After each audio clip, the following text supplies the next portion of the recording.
એક જંગલમાં એક નાની બુદ્ધિશાળી બકરી રહેતી હતી. તે બહુ ચતુર અને મસ્તીખોર હતી. એક દિવસ બકરીબેન બજારમાં ગઈ. ત્યાં તેણે લીલા લીલા શાક જોયા.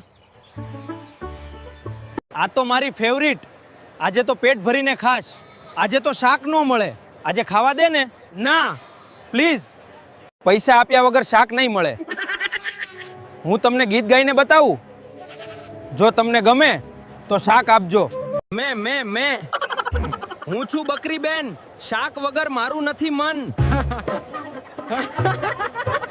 બસ હસાવી દીધા. લઈ જા શાક. કેમ છો બકરીબેન? મને પણ થોડું શાક આપો. પહેલા તું ડાન્સ કરી બતાવ. હા, બરાબર. યે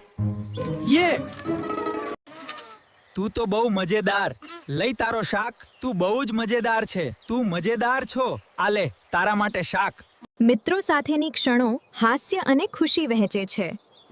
જુઓ, આપણું ભોજન તૈયાર છે.